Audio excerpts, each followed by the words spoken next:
To eternal health. मैं हूं शिल्पा और हमारे साथ हैं विश्व प्रसिद्ध आयुर्वेद आचार्य डॉक्टर प्रताप चौहान, जो कि दे रहे हैं आपकी समस्याओं का आयुर्वेदिक उपचार। तो जल्द से जल्द हमें कॉल कीजिए ऑन 012940885152।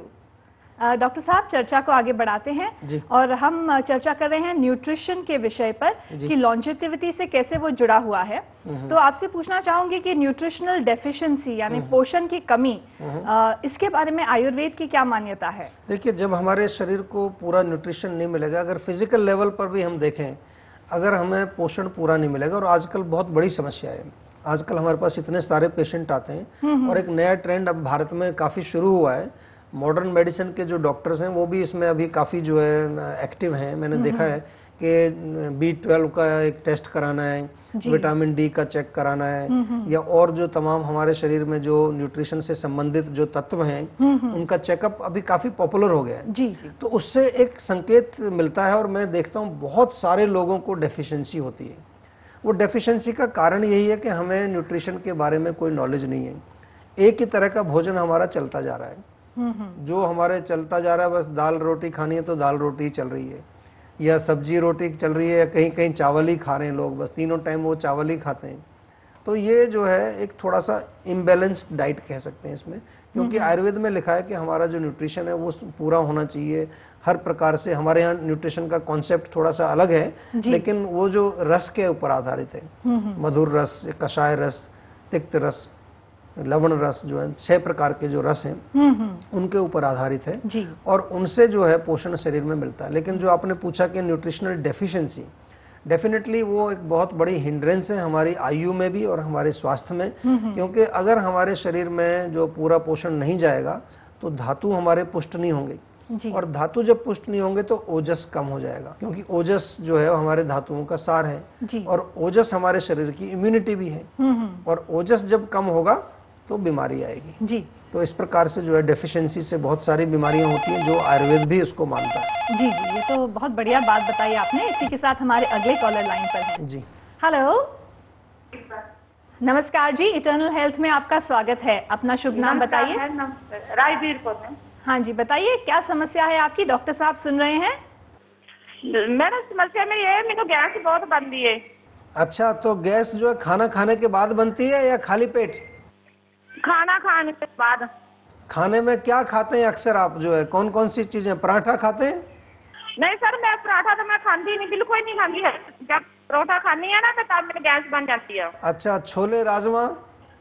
ना, कुछ भी नहीं खाती है, कुछ नहीं, मैं ऐसी कुछ भी नहीं लेती, कोई भी है।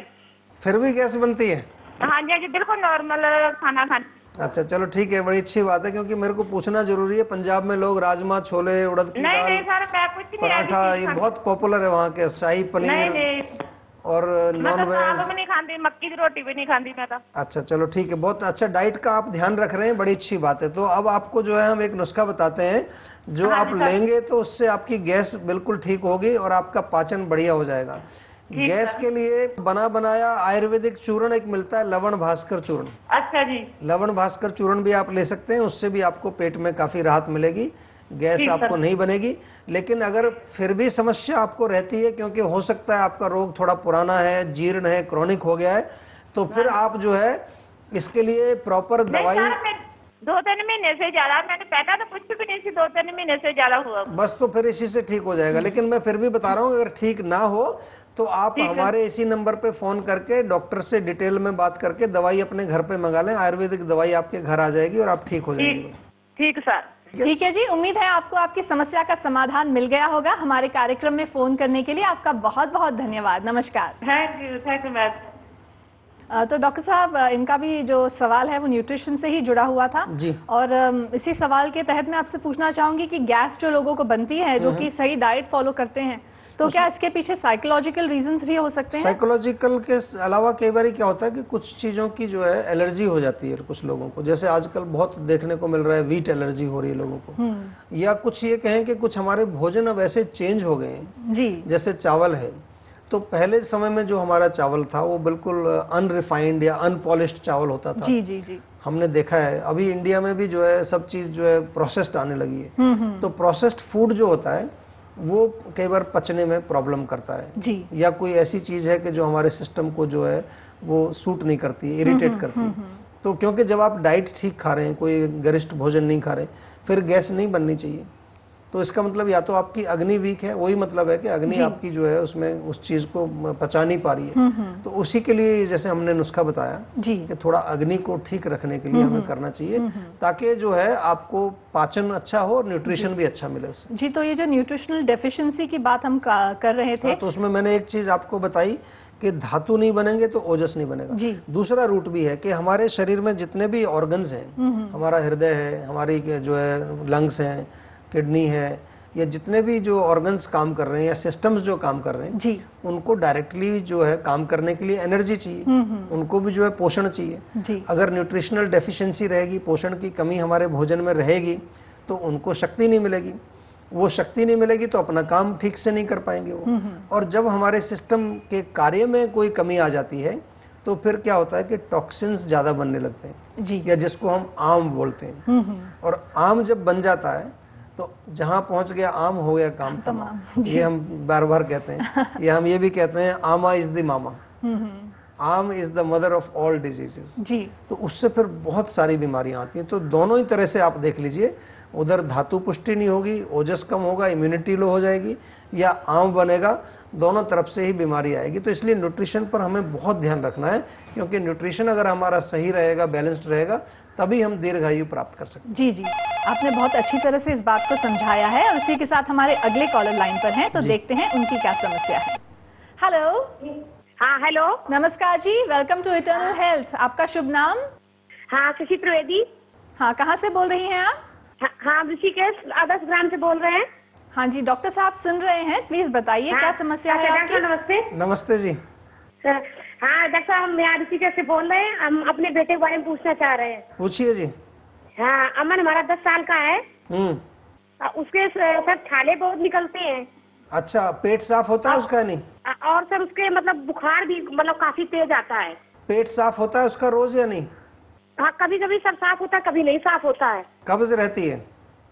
जी हाँ, मुझे कभी कभी हार्ड लैट्रिन आती है। अच्छा, देखिए सबसे पहले तो जो है आप इसके रोग के कारण को समझने की कोशिश करो। आपने कहा छाले निकलते हैं, बुखार भी हो जाता है, इसका मतलब अंदर बॉडी में जो है पित्त बढ़ा हुआ है, गर्मी बढ़ी है अंदर, गर्मी से छाले निकलते हैं। और गर्मी का बढ़ने का एक कारण ये भी हो सकता है कि उसके जो मल हैं वो पूरे बाहर नहीं निकल पाते हैं, उसके जो पेट साफ नहीं हो पाता है। तो एक तो जो है उसको रात को सोने से पहले 1 चम्मच त्रिफला चूर्ण जो है या तो पानी के साथ या तो गर्म दूध के साथ उसको देना शुरू कर दीजिए रोज। 3-4 सप्ताह में ही आपको बहुत चमत्कारिक रिजल्ट इसका मिलेगा, क्योंकि पेट साफ उसका होने लगेगा तो अंदर से गर्मी भी निकलेगी और साथ में जो है उसका जो टॉक्सिन्स हैं बॉडी में वो नहीं बिल्डअप होंगे।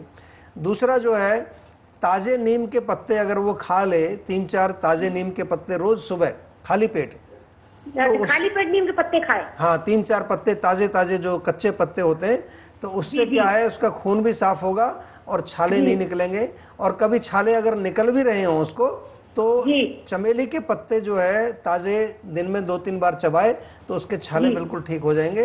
डॉक्टर साहब, इसी सिलसिले में मुझे इनके तरफ से सवाल पूछना था कि जो त्रिफला चूर्ण है वो खाने में बहुत कड़वा होता है, तो वो बच्चा 10 साल का है, अगर नहीं खा पाए तो उसके लिए और कौन सा तरीका वो अपना सकती हैं? देखिए, अगर त्रिफला वो नहीं खा सकता है तो चूर्ण ना खाए तो टेबलेट भी मिलती है आजकल, टेबलेट फॉर्म में भी खा सकता है, या त्रिफले को जो है शहद में मिला करके चाट ले तो उससे थोड़ा टेस्ट अच्छा हो जाता है, पर इतना खराब टेस्ट नहीं है त्रिफला का। ठीक है जी, तो आप हमारा ये प्रोग्राम जो है देखते रहिए, क्योंकि हम आज बता रहे हैं पोषण के विषय पर, तो इससे आपको काफी लाभ होगा। हमारे कार्यक्रम में फोन करने के लिए आपका बहुत बहुत धन्यवाद। Good bye. जी नमस्ते। डॉक्टर साहब, चर्चा को आगे तो बढ़ाना है, लेकिन फिलहाल वक्त है एक ब्रेक का।